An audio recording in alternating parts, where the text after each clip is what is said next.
పవన్ కళ్యాణ్ మేరునగ ధీరుడు, సినీ విలాకాశంలో ధృవతార, లక్షలాది అభిమానులకు ఆరాధ్యుడు, పవర్ స్టార్గా ప్రసిద్ధుడు, జనసేన పార్టీ వ్యవస్థాపకుడు, అంతకు మించి పెద్ద క్రౌడ్ పుల్లర్.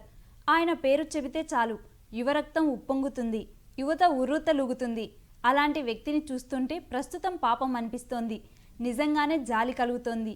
ఎందుకో తెలియాలంటే ఆర్టీవీ ప్రత్యేక ప్రతినిధి సీనియర్ జర్నలిస్ట్ గుత్తా ప్రభాకర్ నాయుడు అందిస్తున్న ఈ కథనాన్ని చూడండి.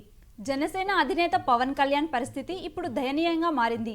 కేంద్రంలో అధికారంలో ఉన్న బీజేపీ చేతిలో ఆయన కీలుబొమ్మగా మారారు. రాష్ట్రానికి తీవ్ర అన్యాయం చేస్తున్న ఆ పార్టీతో జతకట్టడమే ఆయన చేసిన పెద్ద తప్పిదం.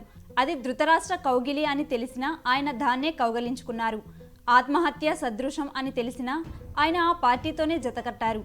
తెలిసి పొరపాటు చేసేవారిని చూస్తే ఎవరికైనా జాలి కలగకుండా ఎలా ఉంటుంది? ప్రస్తుతం తిరుపతి లోక్సభ స్థానానికి ఉప ఎన్నిక జరుగుతోంది. అక్కడ ఏ విధంగా చూసినా బీజేపీ కంటే జనసేనకే అత్యధిక సీట్లు వచ్చే అవకాశం ఉంది. గతంలో జరిగిన జమిలి ఎన్నికలు ఈ విషయాన్ని స్పష్టం చేశాయి. బీజేపీకి అక్కడ 100 కంటే తక్కువ ఓట్లు వచ్చాయి. అదే జనసేనకు 5% పైగా ఓట్లు వచ్చాయి. పైగా సామాజిక వర్గం బలం కూడా ఎక్కువే. అయినా పొత్తులో భాగంగా ఆయన ఆ స్థానాన్ని 1% కంటే తక్కువ ఓట్లు వచ్చిన బీజేపీకి వదిలేశారు. ఇది ఆయన ప్రతిష్టను మసకబారేలా చేసింది. కాబట్టే పవన్ పై జాలి కలుగుతోంది.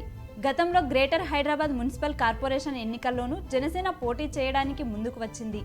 అయితే బీజేపీ ఆయన ముందరి కాళ్లకు బంధం వేసింది. దీంతో అక్కడ పోటీ నుంచి ఆయన విరమించుకొని బీజేపీ చెప్పినట్లే నడుచుకోవాల్సి వచ్చింది. కాబట్టే పాపం జనసేన అని అనాల్సి వస్తోంది. రాష్ట్ర విభజనతో హైదరాబాద్ నగరాన్ని నవ్యాంధ్రప్రదేశ్ కోల్పోయింది. రెవెన్యూ లోటును నెత్తికెత్తుకోవాల్సి వచ్చింది. అలా నష్టపోతున్న ఏపీకి అప్పటి ప్రధాని మన్మోహన్ సింగ్ విభజన చట్టంలో అనేక హామీలిచ్చారు. నూతన రాజధాని నిర్మాణానికి ఆర్థిక సాయం, విశాఖ రైల్వే జోన్, వెనుకబడిన ప్రాంతాలైన రాయలసీమ, ఉత్తరాంధ్ర జిల్లాలకు బుందేల్ఖండ్ తరహా ప్యాకేజీ, రామాయణపేట ఓడరేవు, కడప ఉక్కు కర్మాగారం, పలు విద్యాసంస్థల ఏర్పాటు వంటివి ఇందులో ముఖ్యమైనవి. అలాగే విభజన చట్టంలో చేర్చకపోయినా రాష్ట్రానికి 5 ఏళ్ల పాటు ప్రత్యేక హోదా ఇవ్వనున్నట్లు కూడా పార్లమెంట్ సాక్షిగా నాటి ప్రధాని ప్రకటించారు. అయితే 5 ఏళ్లు కాదు, 10 ఏళ్ల పాటు ప్రత్యేక హోదా ఇవ్వాలని రాజ్యసభలో ఒత్తిడి చేసి ఒప్పించిన బీజేపీ కేంద్రంలో అధికారంలోకి వచ్చిన తర్వాత ఏం చేసిందో తెలుసు కదా. ఏవేవో కుంటి సాకులు చెప్పి ప్రత్యేక హోదాకు గండి కొట్టింది. ప్రత్యేక ప్యాకేజీ పేరుతో మసిపూసి మారేడు కాయ చేసింది. విభజన హామీలన్నిటినీ దాదాపు తుంగలో తొక్కింది. అవి చాలదన్నట్లు ప్రస్తుతం విశాఖ ఉక్కును సైతం ప్రైవేట్ పరం చేయనున్నట్లు ప్రకటించింది.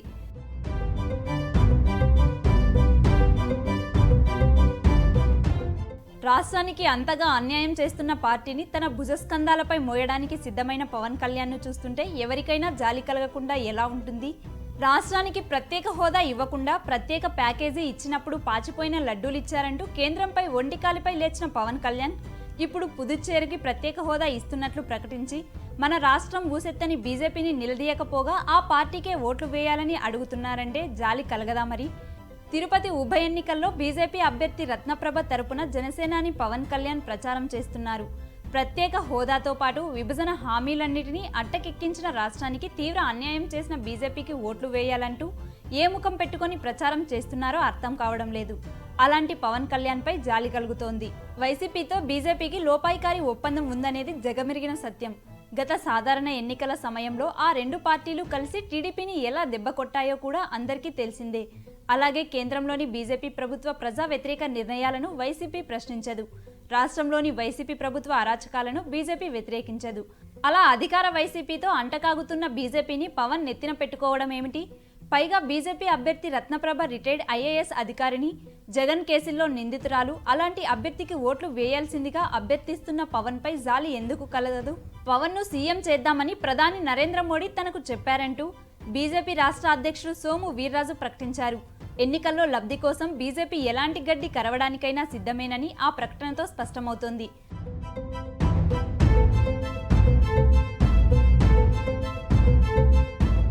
పవన్ కు అశేష జనాదరణ ఉంది. దాన్ని సొమ్ము చేసుకోవాలంటే ఆయనను మునగ చెట్లు ఎక్కించాలి. తద్వారా ఆయన అభిమానులందరినీ మద్దతు కూడగట్టువచ్చుననేదే సోము వీర్రాజు అభిమతం. అందుకే పవన్ పై ఎక్కడా లేని ప్రేమ ఒలగబోశారు. రాష్ట్రంలో ఒక్కటంటే ఒక్క సీటైనా గెలుచుకోలేకపోయిన బీజేపీ ఒకే ఒక్క సీటు గెలుచుకున్న జనసేనకు చెందిన పవన్ ను సీఎం పీఠంపై కూర్చోబెడుతుందట. ఇది వింతగానూ విడ్డూరంగానూ లేదు. దీన్ని జనం నమ్మాలి. నిజంగా పవన్పై ప్రేమ ఉంటే వెంటనే కేంద్ర మంత్రి పదవి ఇవ్వవచ్చు. అది ఆ పార్టీ చేతిలో ఉన్న పనే, కానీ ఆ పని మాత్రం చేయదు. తన ప్రకటన ద్వారా పవన్ చెవిలో సోము వీర్రాజు పువ్వు పెడుతున్నారని ఎవరికైనా అర్థమైపోతుంది. అందుకే పవన్పై జాలి కలుగుతోంది. చివరిగా ఒక మాట చెప్పుకుందాం. ప్రశ్నించడానికే తానున్నానని చెప్పుకున్న పవన్ కళ్యాణ్ రాష్ట్రంలో వైసీపీ ఎన్ని అరాచకాలు సృష్టిస్తున్నా, కేంద్రంలో బీజేపీ ఎన్ని ప్రజా వ్యతిరేక నిర్ణయాలు తీసుకుంటున్నా ప్రశ్నించగలుగుతున్నారా? ఎందుకని ఆ గొంతుక మూగబోయింది? నోరుండి ప్రశ్నించలేకపోగా అలాంటి ప్రజాకంటక పాలకులకే ఓట్లు వేయాలని అభ్యర్థించే స్థితిలోకి వెళ్ళిపోయిన పవన్ కళ్యాణ్ను చూస్తుంటే మీకు మాత్రం జాలి కలగడం లేదా?